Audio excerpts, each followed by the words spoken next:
Hi friends, welcome back to Diya's Media. நான் உங்கள் சகோ கங்கா சீதாராம். இன்றைக்கி நம்ம வீடியோவில் என்ன பார்க்க போகிறோன்னா ஒரு ஈவினிங் ஸ்நாக்ஸு சட்டன் பண்ணிடலாம். எப்படி செய்யலாங்கிறது பார்க்கலாம். இதுக்கு ஃபர்ஸ்ட் வந்து ஒரு பெரிய உருளைக்கிழங்கு ஒன்று எடுத்து வச்சுருக்கேன். இதுமாதிரி ஒரு பெரிய வெங்காயம் வச்சுருக்கேன். நீங்கள் சின்ன அளவு சைஸாக இருந்தால் 2 உருளைக்கிழங்கும் ஒரு பெரிய வெங்காயமும் எடுத்துக்கலாம்.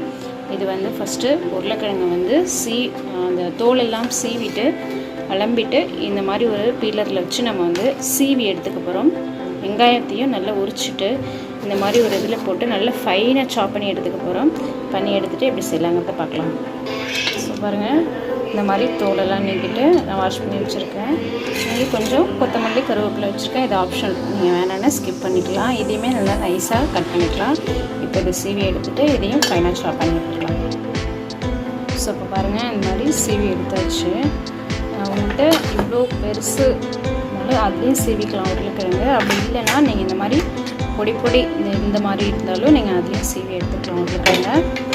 இப்போது இதிலே வந்து கொத்தமல்லி கருவேப்பிலை நைஸாக நல்லா கட் பண்ணி சேர்த்துருக்கேன். இப்போது இதில் வெங்காயம் சாப் பண்ணி வச்சுருக்கோம், இதையும் ஆட் பண்ணிக்கலாம். ஸோ நம்ம ஃபைனாக சாப் பண்ண ஆனியன் மிக்ஸ் பண்ணியாச்சு. இப்போது இந்த மாதிரி ஒரு டேபிள் ஸ்பூன் அளவுக்கு ஒரு 3 ஸ்பூன் அளவுக்கு மட்டும் கடல மாவு ஆட் பண்ணிக்கலாம். இதில் வந்து நிறைய கடல மாவு ஆட் பண்ணக்கூடாது. ஸோ 3 ஸ்பூன் அளவுக்கு மட்டும் கடல மாவு. நீங்கள் கடல மாவு இல்லை அப்படின்னா பஜ்ஜி போண்டா மிக்ஸ் கூட மிக்ஸ் பண்ணிக்கலாம். இப்போது அதே ஸ்பூனால் 1 ஸ்பூன் வந்து கார்ன்ஃப்ளவர் மாவு சேர்த்துக்கிறேன். நீங்கள் கார்ன்ஃப்ளவர் மாவு இல்லைன்னா அரிசி மாவு கூட சேர்த்துக்கலாம்.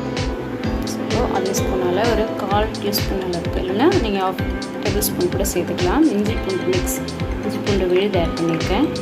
ஸோ இப்போ இதுக்கு தேவையான அளவு உப்பு சேர்த்துக்கலாம். இப்போது பெருங்காயத்தூள் ஆட் பண்ணிக்கலாம்.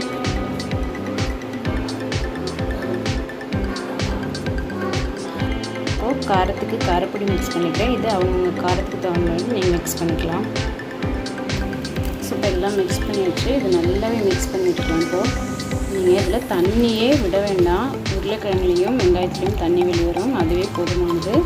ஸோ தண்ணி மிக்ஸ் பண்ணவே வேண்டாம். உங்களுக்கு இது நல்லா மிக்ஸ் பண்ணிக்கலாம்.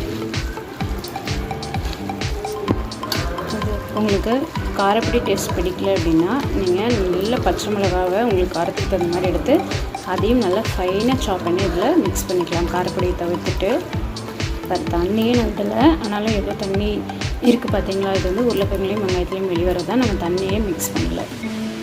ஸோ இப்போது ஒரு பேனில் எண்ணெய் ஹீட் பண்ணியிருக்கோம். ஸோ நம்ம இந்த மாதிரி ரெடி பண்ணியிருக்கிறத பகோடா டைப்பில் எண்ணெயில் போடணும்.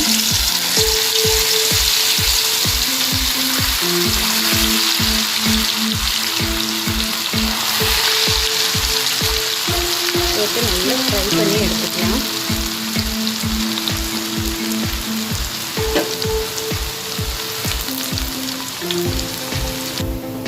இந்த மாதிரி ப்ரௌனிஷ் பண்ணி எடுத்து ட்ரான்ஸ்ஃபர் பண்ணிக்கலாம்.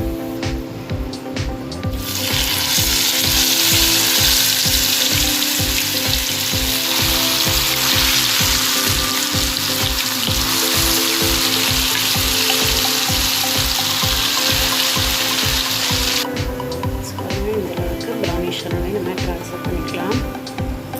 மற்ற இந்த இதில் ரெடி பண்ணி வச்சுக்கலாம். மற்றதையும் இந்த மாதிரி போட்டு எடுத்துக்கலாம். பாருங்கள், சூப்பராக எடுத்து வச்சு ஈவினிங் ஸ்நாக்ஸு டக்குன்னு ரெடிங்க. சூப்பராக இருக்கும், எம்மையாக இருக்கும், கிறிஸ்பியாக நல்லாயிருக்கும். பொட்டேட்டோ சேர்த்துருக்கோம், ஆனியன் சேர்த்துருக்கோம், நல்லாயிருக்கும், சூப்பராக இருக்கும். சட்டுன்னு பண்ணிடலாம். ஸ்நாக்ஸ் சூப்பராக இருக்கும். ஓகே ஃப்ரெண்ட்ஸ், இந்த ஸ்நாக்ஸ் உங்களுக்கு பிடிச்சிருந்தா நீங்களும் வீட்டில் ட்ரை பண்ணி பாருங்கள். இந்த வீடியோ பிடிச்சிருந்தா லைக் பண்ணுங்கள், ஷேர் பண்ணுங்கள், கமெண்ட் பண்ணுங்கள். மறக்காமல் எங்கள் சேனலை சப்ஸ்கிரைப் பண்ணிக்கோங்க. சப்ஸ்கிரைப் பண்ணுறதோடு இல்லாமல் பெல் ஐக்கானை கிளிக் பண்ணி ஆள் கொடுங்க. அப்போ தான் நாங்கள் போடுற ஒவ்வொரு வீடியோவும் உங்களுக்கு உடனுக்குடன் நோட்டிஃபிகேஷனாக வரும். Bye friends, thank you.